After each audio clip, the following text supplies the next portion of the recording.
Do you feel like your sales opportunities stall way too easily? Or next steps don't happen or don't happen fast enough? Anthony Iannarino writes about this in his book, The Lost Art of Closing.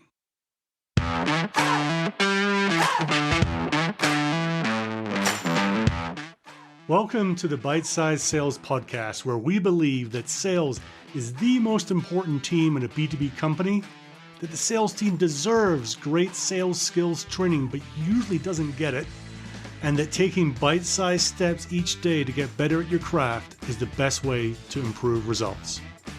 I am your host, Andrew Monahan, and I'm using my experiences in B2B sales to bring you simple, actionable ideas every day to help you get better.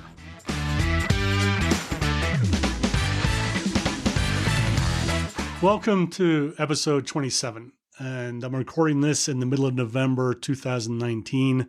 Dreamforce is actually happening this week in San Francisco and next week in the US. We're all looking forward to, I'm sure, the Thanksgiving break, which of course is the calm before the storm of the run into the end of the quarter, end of the year that's coming up very quickly here.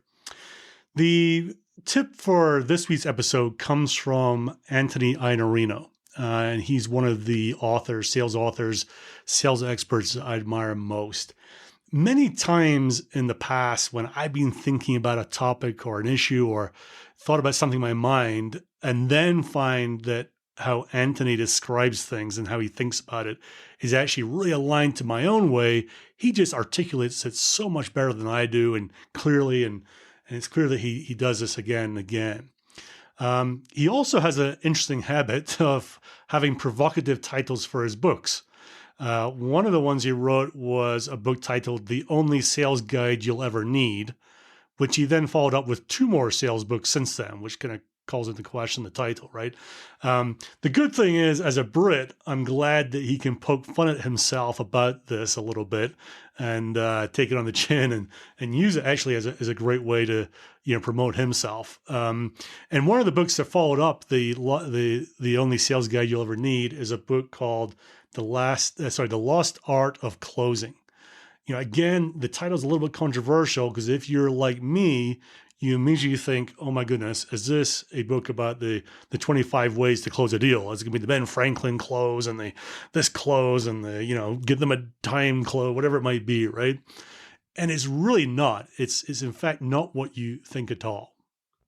What it is about is taking all those small steps to seek commitments throughout the sales cycle that keep your deals moving forward.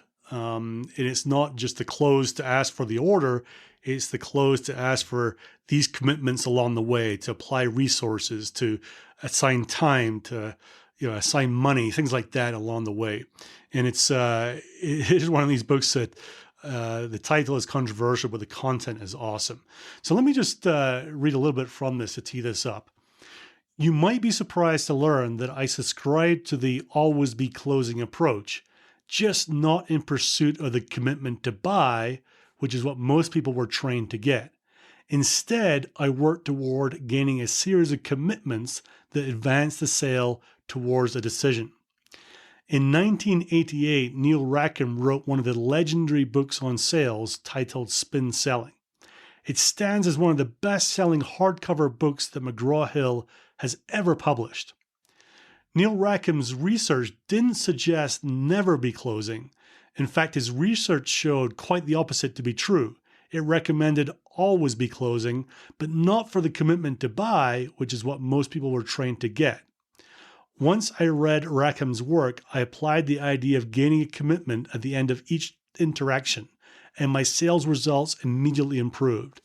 This practice alone is transformative, and it is the one thing I have found that keeps deals moving forward. This insight alone has helped me generate literally hundreds of millions of dollars in revenue. That from a book that costs around $25 and takes 4 hours to read. And so that was directly from the book, The Lost Art of Closing by Anthony Iannarino. And if I was to recommend one thing to listeners of this podcast and the people I interact with when it comes to deal momentum, it would be to embrace this concept 100%. Go all in on it. Even if you think you're good at it, this is a place to get better, because deals do speed up, and it's a big problem out there in the sales world as they just seem to slow down all the time. Challenge yourself to say, how can I be world-class at the idea of seeking commitments along the way? And in practical terms, how could you use this in your sales cycles you're running right now? And I would say two things that are aligned to this. One is, before you go into every interaction, be very clear yourself, but also have it agreed and be clear with your prospect about the outcome and goal of the meeting. Too often what we see are very kind of wishy-washy goals, right?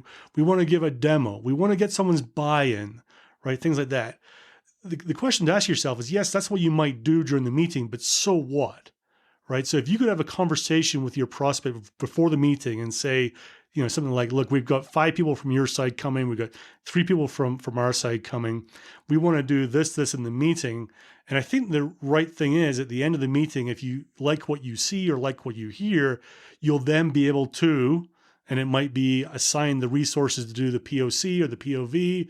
It might be to bring a team together to build a project plan, whatever it might be. Something's going to happen on the end of the prospect if the meeting goes well, right?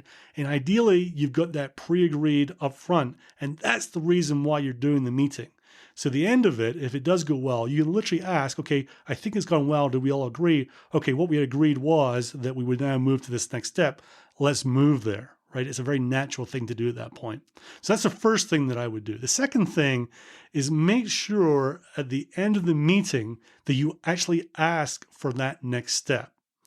I know I've been guilty of this before, and I'm sure some of you, if you're honest with yourself, sometimes it's a little bit unclear about what that next step is, who's going to take it, when it's going to happen. There's no real commitment, right?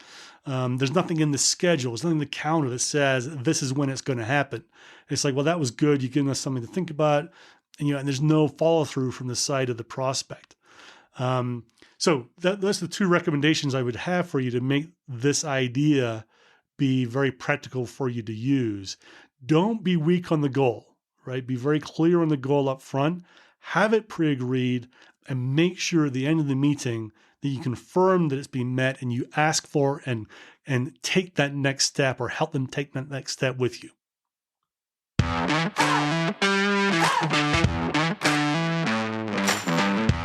If you like this episode, please share it wide and far. Spread the word.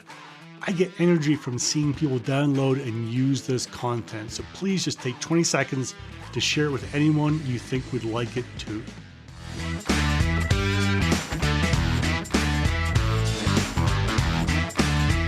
This episode is sponsored by Unstoppable.do.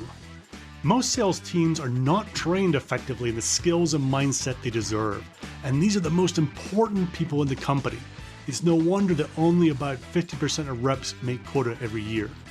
Unstoppable is a service that helps sellers and leaders get great at the skills and mindset they need without taking time out of the field.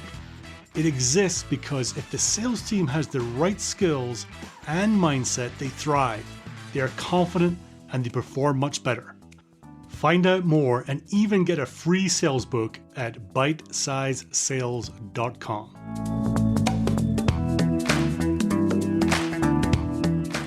And now to wrap up, as Nicola Harvey, director of EMEA SIs at CloudBees, may or may not have once said, training without implementation is just entertainment.